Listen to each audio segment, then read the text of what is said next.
राज्यामध्ये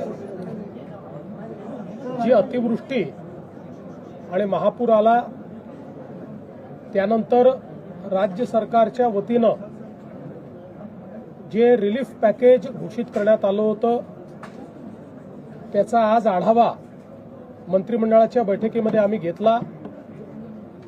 आतापर्यंत या अंतर्गत 8,000 कोटी रुपये हे रिलीज झालेले आहेत। जवळपास 40 लाख शेतकऱ्यांच्या खात्यांमध्ये पैसे पोचलेले आहेत। आज मंत्रिमंडळाच्या बैठकीत अजून 11,000 कोटी रुपये रिलीज करण्याला मान्यता देण्यात आली, कारण हे बजेटमधले पैसे नसल्यामुळे याला विशेष बाब म्हणून मान्यता देण्यात आली। आता हेही पैसे पुढच्या 15 दिवसांमध्ये शेतकऱ्यांच्या खात्यापर्यंत पोहोचवण्याचे आदेश आम्ही दिलेले आहेत।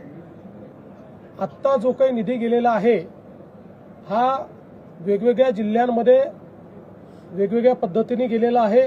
काही ठिकाणी तो पार्शल गेलेला आहे। याचं कारण आम्ही एक निर्णय घेतला होता की जशा याद्या येतील तशी मान्यता द्यायची, सगळ्या याद्यांकरता थांबायचं नाही। त्यामुळे कोणी हे कन्फ्युजन ठेवण्याचं कारण नाही की आम्हाला तर जे काही एनडीआरएफचे पैसे होते ते मिळाले पण 10,000 मिळाले नाहीत, आम्हाला 10,000 मिळाले पण 3 हेक्टरचे मिळाले नाहीत। ज्यांना 2 हेक्टरचे पैसे मिळाले आता त्यांच्या खात्यात 3ऱ्या हेक्टरचे पैसेही आपण टाकतोय जर ते 3 हेक्टरवाले असतील तर। त्यामुळे माझा अंदाज असा आहे की पुढच्या 15 ते 20 दिवसांमध्ये पूर्णपणे शेतकऱ्यांच्या खात्यामध्ये हे पैसे जातील। 90% आम्ही शेतकरी हे पुढच्या 15 ते 20 दिवसात कव्हर करायचा प्रयत्न करू। 10% तरी देखील लागतील, कारण काहींच्या अकाउंट्समध्ये प्रॉब्लेम आहेत, काहींच्या रेकॉर्ड्समध्ये प्रॉब्लेम आहेत, काही ठिकाणी मल्टिपल होल्डिंग आहे, तेही सॉल्व्ह करण्याचा प्रयत्न चाललेला आहे। आता याच्यामध्ये निधीची कुठलीही कमतरता उरलेली नाही।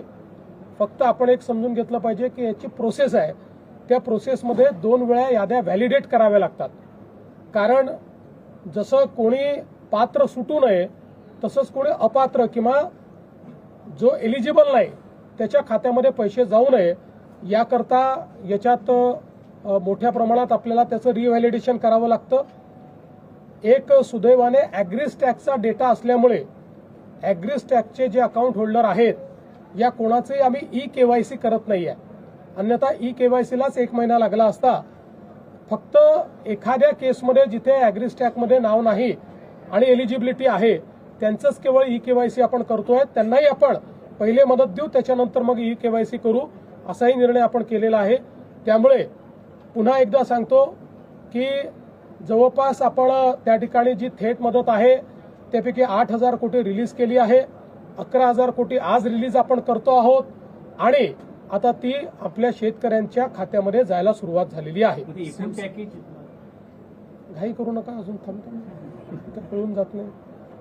दुसरं असं आहे की आता मोठ्या प्रमाणात शेतमालाच्या खरेदीचा विषय आलेला आहे। याही संदर्भात आम्ही सगळीकडे आता रजिस्ट्रेशन सुरू करतो आहोत।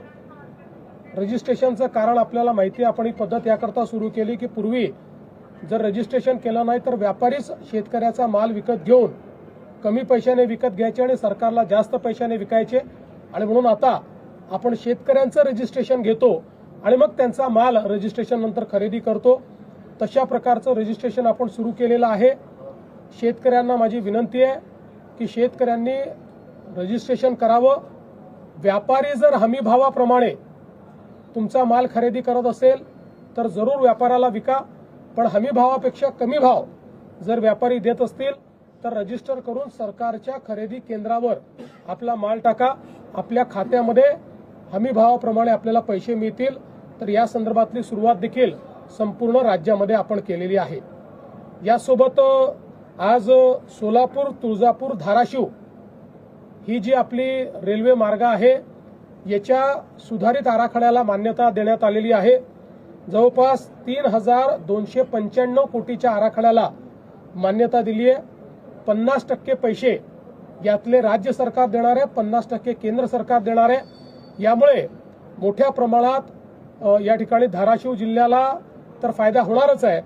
पण आपल्याला माहिती आहे की जे काही धार्मिक पर्यटन आहे, रिलिजियस टुरिझम आहे, कारण तुळजापूर आणि पंढरपूर हे दोन्ही आपल्याकरता अत्यंत महत्त्वाचे सेंटर्स आहेत आणि त्या दृष्टीनं सोलापूर जिल्हाच एकूण अशा प्रकारे जोडला गेल्यामुळे त्याचा फायदा होणार आहे, यालाही आज मान्यता दिली आहे. आपल्याला कल्पना आहे की यापूर्वी आपल्या राज्यामध्ये आपण एक विजन 2047 बनवायला हातामध्ये घेतलं होतं. खूप मोठ्या प्रमाणात सगळ्या विभागांनी जवळपास 7 लाख स्टेक होल्डरशी चर्चा करून, सर्व्हे करून, त्यांचे एस्पिरेशन्स घेऊन आपण हा आराखडा तयार केलाय. या आराखड्यामध्ये 2030 पर्यंतची उद्दिष्ट आहेत. 2035 जेव्हा महाराष्ट्र 75 वर्षाचा होईल तेव्हाची उद्दिष्ट आहेत आणि 2047 जेव्हा विकसित भारत आपण तयार करणार आहोत तेव्हाची उद्दिष्ट आणि त्याचा रोडमॅप आपण तयार केलाय.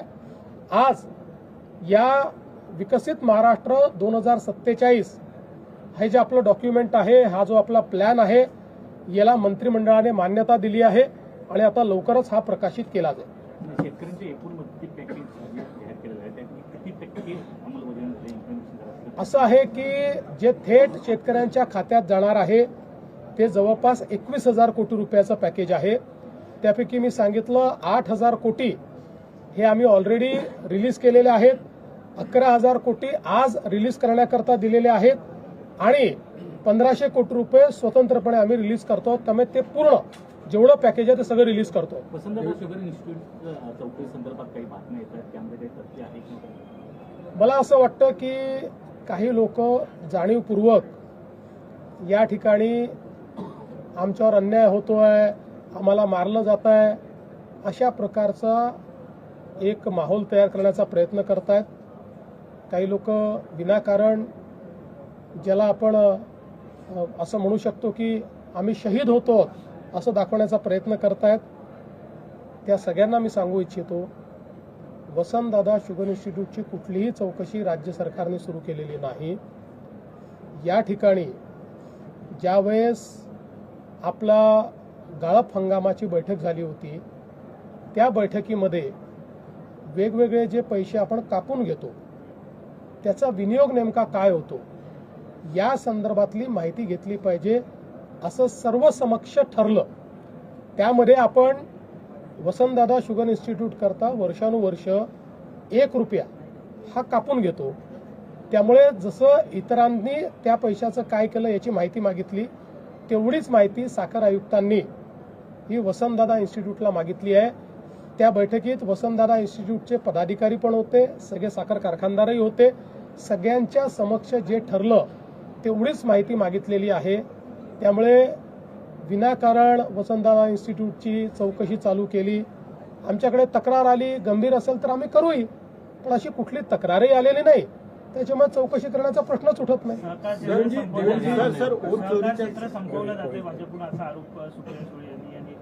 म्हणूनच मी म्हटलं की बघा, काही लोकांना रोज खोटे डॉक्युमेंट दाखवण्याची सवय जडली आहे.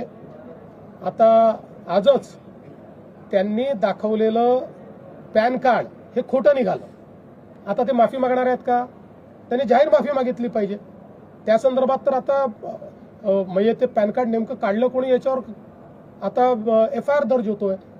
त्यामुळे रोज खोटे डॉक्युमेंट आपल्याच घरी तयार करायचे आणि प्रेस कॉन्फरन्स घ्यायची आणि आपणही दिवसभर ती चालवायची आणि आम्हाला प्रश्न विचारायचे. त्यांना प्रतिप्रश्न विचारा, आता काय ऍक्शन घ्यायची, त्यांच्याकडनं माफी मागायला लावा. खोटं डॉक्युमेंट महाराष्ट्राला दिल्याबद्दल ते माफी मागणार आहेत का? त्यांना मागायला लावा माफी. यांनी दिलेल्या निवेदनासंदर्भात आपण बैठक करून ती, परंतु कुठला शेतकरी नेता असं आहे की रात्री उशिरा 1 वाजता बच्चू कडू यांनी मला मेसेज पाठवला की आम्ही बैठकीला येणार असं आपल्याला म्हटलं होतं, पण आमचे सगळे शेतकरी नागपूरला जमा होत आहेत आणि आम्हीच तिथे नसलो तर त्यातनं वेगळं कन्फ्युजन तयार होईल, म्हणून आमचं मागणीपत्र आम्ही तुम्हाला पाठवतो आहोत, तुम्ही त्याच्यावर निर्णय करावा आणि आम्ही काही बैठकीला येणार नाही. त्याच्यामुळे आम्ही ती बैठक रद्द केली. आता त्यांचं जे मागणीपत्र आलं आहे त्यातल्या ज्या गोष्टीवर सकारात्मक निर्णय करता येतील, ज्याच्यावर तातडीने निर्णय करता येतील ते निर्णय आम्ही करू. त्या संदर्भात विभागाला आम्ही सांगितलेलं आहे. मतचोरी संदर्भामध्ये वारंवार केलं जात आहे. काल देखील आदित्य ठाकरे जसं राहुल गांधींनी पत्रकार परिषद घेऊन बोगस मतदान आहे असं दाखवलं होतं, तसं आदित्य ठाकरेंनी दाखवलं. माझी अशी अपेक्षा होती की आदित्य ठाकरेंनी मी महाराष्ट्राचा पप्पू आहे असं प्रदर्शन हे करू नये अशी माझी अपेक्षा होती. कारण मला वाटत नाही की ते महाराष्ट्राचे पप्पू आहेत, मी काही त्यांना असं म्हणतही नाही. पण ज्या प्रकारे राहुल गांधींनी मोठी स्क्रीन लावून त्याच्यावर इकडून तिकडे येरझाऱ्या घालायच्या आणि खोदा पहाडवर चुहा भी नाही निकला अशा पद्धतीचं वक्तव्य करायचं, दुर्दैवाने तेच काल या ठिकाणी आदित्य ठाकरेंनी केलेलं आहे. माझी एवढीच अपेक्षा आहे, मी काय बोलणार नाही. त्याची उत्तरं इलेक्शन कमिशनने दिलेली आहेत. त्या संदर्भात इलेक्शन कमिशनने चॅलेंज देऊन ते कुठलाही त्या ठिकाणी योग्य पुरावा देऊ शकले नाहीत. त्याच्यामुळे माझी एवढीच अपेक्षा आहे की किमान तुम्ही राहुल गांधी बनू नका.